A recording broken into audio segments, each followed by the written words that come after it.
आपण ऐकत आहात बाळासाहेब शिंदे लिखित परिपूर्ण मराठी व्याकरण. शिंदे सरांच्या मराठी व इंग्रजी विषयाच्या स्वतंत्र बॅचेस प्रत्येक महिन्याच्या 1 तारखेस सुरू. पुढील प्रकार सर्वनाम. नामाऐवजी वापरल्या जाणाऱ्या शब्दाला सर्वनाम असे म्हणतात. नामांची पुनरावृत्ती टाळणे हे सर्वनामांचे मुख्य कार्य आहे. सर्वनामांना प्रतिनामे असे म्हणतात. त्यांना सर्वनामे म्हणण्याचे कारण एकच आहे, कारण ते सर्व प्रकारच्या नामांसाठी वापरता येतात. सर्वनामांचे 6 प्रकार पडतात. जसे पहिला प्रकार आहे पुरुषवाचक, दुसरा दर्शक, तिसरा संबंधी, चौथा प्रश्नार्थक, 5वा सामान्य, यालाच अनिश्चित सर्वनाम असे सुद्धा म्हणतात. आणि 6वा प्रकार आहे तो म्हणजे आत्मवाचक. मराठीत खालीलप्रमाणे 9 सर्वनामे वापरली जातात. जसे मी, तू, तो, हा, जो, कोण, आपण, काय व स्वतः. पहिला प्रकार पुरुषवाचक सर्वनामे. पुरुषवाचक सर्वनामांचे खालील 3 प्रकार पडतात. पहिला प्रकार आहे प्रथम पुरुषवाचक सर्वनामे. बोलणारा स्वतःच्या नावाऐवजी जी सर्वनामे वापरू शकतो त्यांना पुरुषवाचक सर्वनामे म्हणतात.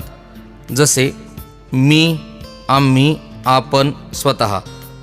दुसरा प्रकार आहे द्वितीय पुरुषवाचक सर्वनामे. जसे तू, तुम्ही, आपण, स्वतः. ही सर्वनामे आपण ज्यावेळी समोरच्या व्यक्तीसाठी वापरू तेव्हा ती द्वितीय पुरुषवाचक असतात. तिसऱ्या म्हणजे जो आपल्यासमोर नाही किंवा ज्याच्याबद्दल आपण बोलतोय किंवा लिहितो ते सर्वनाम तृतीय पुरुष असते. जसे तो, ती, ते, त्या. आता प्रथम पुरुषवाचक सर्वनामाचे उदाहरण. मी शिक्षक आहे. द्वितीय पुरुषवाचकचे. आपण छान दिसता. तर तृतीय पुरुषवाचकचे तो आजारी होता. अशा प्रकारे बोलणारा, समोरची व्यक्ती व तिसराच घटक यावरून पुरुषवाचक सर्वनामांचे 3 प्रकार पडतात. सर्वनामांचा दुसरा प्रकार आहे ती म्हणजे दर्शक सर्वनामे. जवळच्या व लांबच्या घटकाचा निर्देश करताना त्या घटकाच्या नावाऐवजी हाही हे किंवा तो ती ते चा वापर केला तर ती दर्शक सर्वनामे होतात. जसे तो शिक्षक आहे, हा हत्ती आहे, ही मुलगी आहे. पुढचा प्रकार संबंधी सर्वनामे.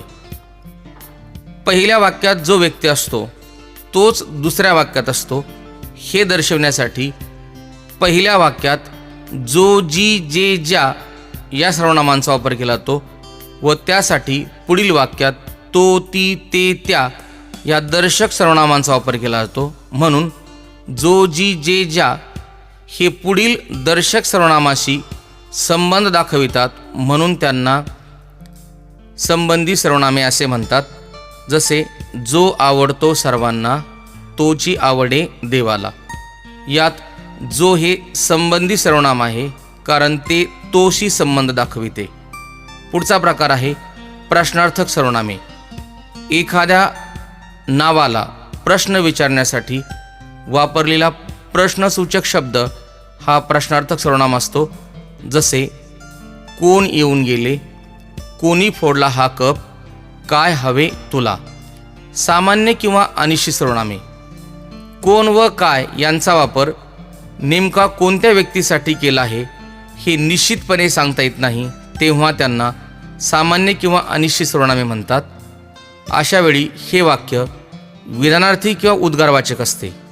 जसे कोणी यावे, टिकली मारून जावे, कोणी कोणास काय म्हणावे, कोण ही गर्दी या सर्व वाक्यात कोण व कायचा वापर प्रश्न विचारण्यासाठी केला नसून हे अनिश्चित व्यक्ती दर्शवितात म्हणून त्यांना सामान्य किंवा अनिश्चित सर्वनामे म्हणतात. आत्मवाचक सर्वनामे. आपण, स्वतः, निज यांचा वापर जर कर्त्यानंतर केला तर त्यांचा अर्थ स्वतः असा होतो, तेव्हा ती आत्मवाचक सर्वनामे होतात. जसे मी स्वतः त्याला पाहिले, तू स्वतः मोटार हाकशील का, तो आपण होऊन निघून गेला, पक्षी निज बाळांसह बागडती. परंतु स्वतः व आपण यांचा वापर वाक्यात कर्त्याऐवजी केल्यास ती प्रथम किंवा द्वितीय पुरुषवाचक सर्वनामे होतात. जसे आपण छान दिसता या वाक्यात आपण हा शब्द द्वितीय पुरुषवाचक आहे, तर स्वतः जाऊन येतो यात स्वतः शब्द प्रथम पुरुषवाचक आहे. जर सर्व मानवजातीला लागू पडणारे वाक्य असेल व आपण व स्वतः या शब्दांचा वापर कर्त्याच्या जागी केला असेल तरीसुद्धा ते आत्मवाचक असतात, कारण अशा वाक्यातील माणूस हा कर्ता लिहिलेला नसतो. जसे स्वतः मेल्याशिवाय स्वर्ग दिसत नाही या वाक्यात अप्रत्यक्षरित्या माणूस हा शब्द सुरुवातीला आहे, म्हणजे वाक्य असे आहे, माणूस स्वतः मेल्याशिवाय स्वर्ग दिसत नाही.